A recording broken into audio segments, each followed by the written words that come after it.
Okay, so I really want to see what it's like inside these hybrid cells, these Toyota Panasonic nickel metal hydrate batteries. There's only one video that I found on YouTube that shows these cut in two that have been opened up. So what I'm going to do is I'm going to cut the top off of this. This cell was just straight up terrible. It was the worst one in the block. I'm going to cut the top of this off just slightly below this seal mold.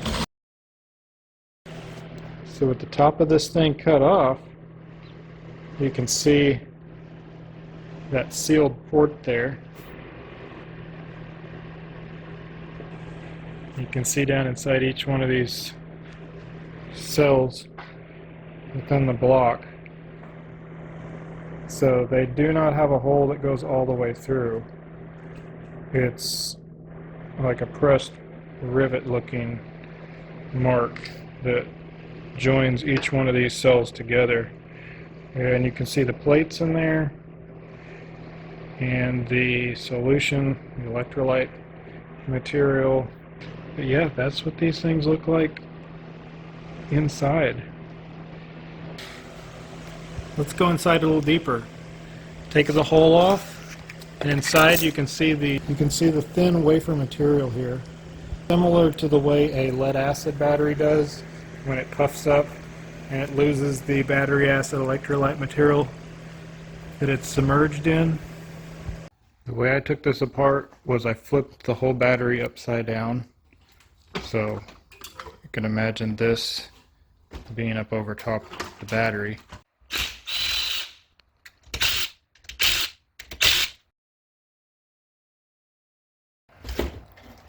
Take your cabling off, take your sensors out, and then you can just flip the whole assembly up and then flip your battery back upright. And you'll have your main power leads and control wiring on one end of it to unplug from all the modules and relay assembly. These are the settings I used. You can use whatever settings you want. This is just what I've used. So under the program portion of the chargers, waste time in between cycles 10 minutes, safety timer I turned it off, capacity cutoff at 7,000 milliamp. I turned the beep buzzer off. Program for nickel metal hydrate. This is what I've got, manual charge at 2 amp. The discharge I have at 1 amp, 5.4 volts, and currently I'm running 4 cycles. You can run 3, 4, 5 cycles, whatever you need. And that's current settings as of right now. So this is day 7 of racking my brain, trying to get this thing balanced. It's a bit of a headache. I can see why people pay to have the process done or just buy a new battery, because it's very, very tedious, very time consuming. These are my numbers so far. It's a bunch of crazy chicken scratch, but long story short, a lot of the cells on the outside end still have good capacity. They're around the 5,000 milliamp capacity. Some that I'm still questionable on, and then some that are definite low capacity, very low numbers, does not want to discharge or recharge. So out of this unit, this is day 7, I've got 1, 2, 3, 4, 5, 6, 7, 8, 9, 10, 11, 12, 13, 14, 15, 16 known good cells that are around 5,000 milliamp capacity or more. So I've got 16 good cells, 17, 18, 19, 20, 21, 22, 23, 24, 25, 26, 27, 28. I'll have enough to build myself a full battery, and then I'll find, you know, three of them that are the weakest cells to take out of these new cells that I've got to build this battery. This is 5 a.m. Got all these cells checked off as good cells, putting out at least 5,000 milliamp capacity after 3 cycles.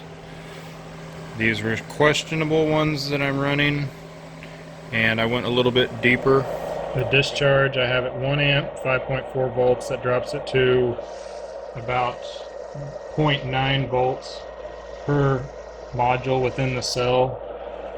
We're going to see if that helps them come back to life. And running all those, these were the rejects. The best way I found to do this is setting a couple of bad cells underneath the block so it can set level, and start stacking them in there one by one with the negative side on one end and all the positives on the other end. So all the positives are lined up on one end, all my negatives are lined up on this end. We're going to balance this battery, and the way I'm found to do it, you can do it however you want, I guess. You could put a piece of welding wire across this whole thing, or it doesn't take very long, just take some safety wire and just wrap it around each one like so, and then you can just put your nuts on there.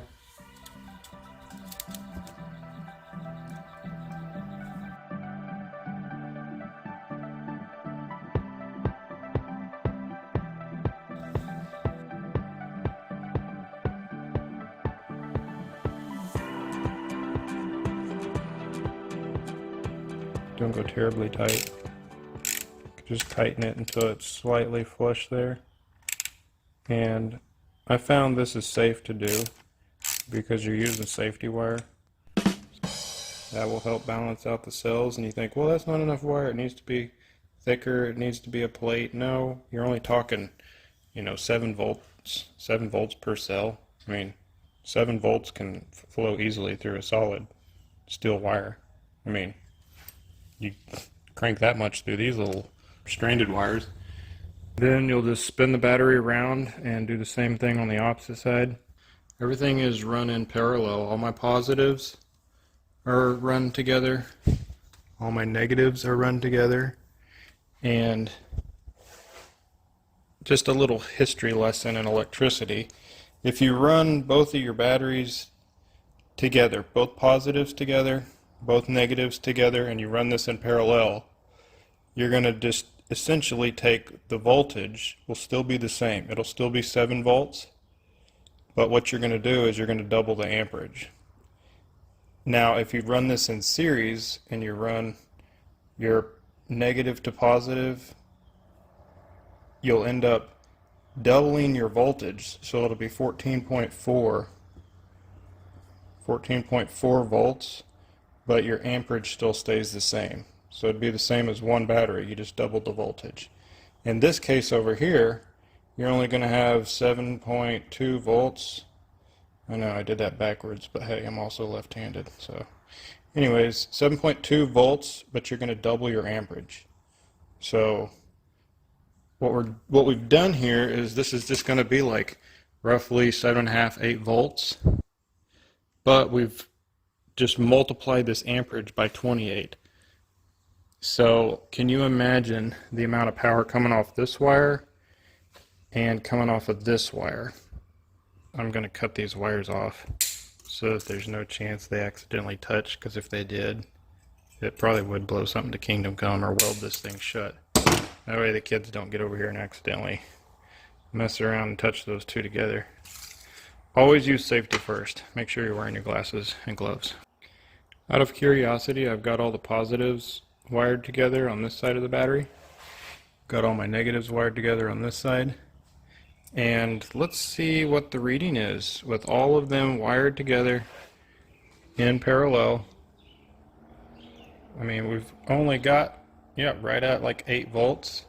But can you imagine the amount of amperage that would be running through both of these wires? Yeah, it would be tremendous if I were to touch these two together. I've cleaned up these terminal ends. I just used a little bit of vinegar and baking soda and just hit them with a wire brush. I didn't feel like doing a deep cleaning on them. I just wanted to make sure I got some of that oxidation and corrosion out of there. Same thing with these copper plates. Just kind of cleaned them up. And as you can see, just get rid of a bit of the surface corrosion that's going on there so that it can make a good solid connection when you put this back together. going to use some of this anti-seize on here, which is just like an aluminum grease compound. That'll help fight back a whole lot of the corrosion buildup on each one of the nuts. Just take the cap off. And this stuff, a little bit of this goes a long way. The stuff you get on your finger, and next thing you know, you're touching your face. Then you got friends over for dinner, and you got this stuff all over yourself. It's a hideous mess. But I'm just going to put a little bit of this on each thread.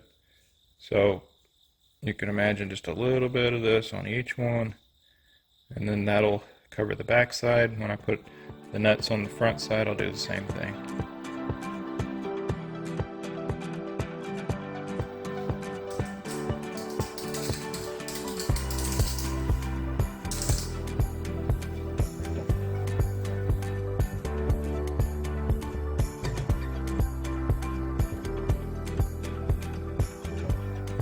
When rebuilding this battery, most of your center cells take the hit the hardest and get the hottest and are weakest. So if you have any of those that are good, I rotate them to the outside ends. And I take the strong cells, like 26, 27, 28, maybe 1, 2, 3, those first few cells, and I'll stack all those right here in the middle. So this is the way the layout is on this version in the Prius V. So looking in from the rear of the vehicle, this side on the driver's side rear, it starts with the negative side. So the first battery I'm going to do, block 1 here, I'm going to make sure that I start my orientation exactly with the way it needs to be. You don't want to get that concept mixed up, and then your whole polarity of your battery will be backwards and you could really jack something up. So make sure you just start with that, stack it in, and wire it all up.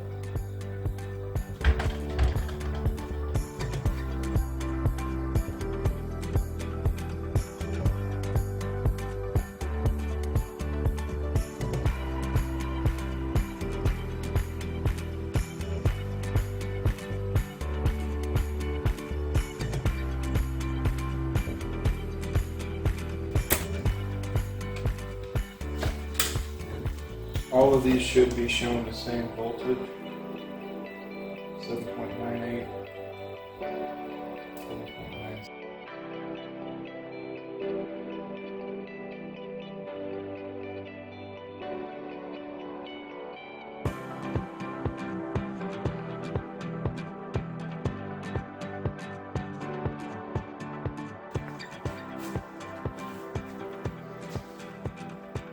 And you can do this however you want, but I found just putting a little bit of this anti-seize on the back side of these will help fight corrosion buildup in the future. Slide it on there and do the same thing on the nut side.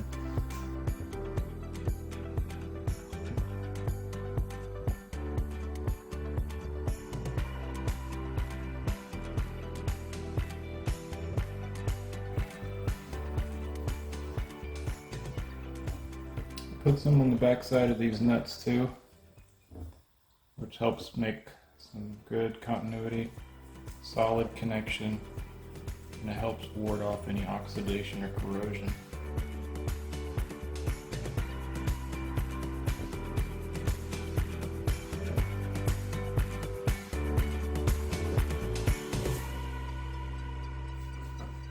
Got everything bolted back up. Hook up all your wires, your plugs, and make sure everything is properly fit, and then all you have to do is just start back in the car. What I found works best if you can't find somebody to help you lift this thing into the car, because it weighs probably like 100 pounds, is use a piece of thick cardboard, put it on a computer chair, and wheel it over into the back of the car. It's always good to use a piece of cardboard to steady this thing in here, because when I was taking this battery out, you can see a lot of this sharp sheet metal came really close when I was dragging this out to clipping this wire here. So definitely steady it back in, hook everything up, and last but not least, you put in the disconnect plug and hook up your battery. My forgetful self forgot to engage this disconnect by pushing it in.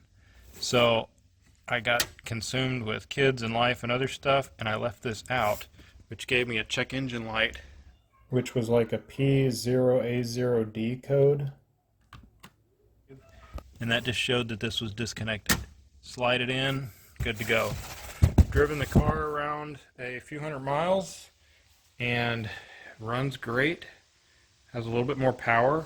I'm noticing I'm getting about 2 miles per gallon better gas mileage. I'm averaging 47.3 miles per gallon so far on this trip. Look at that flashing, isn't that crazy? What's weird is it doesn't look like that with my own eyes. 420 miles at almost 44 miles a gallon.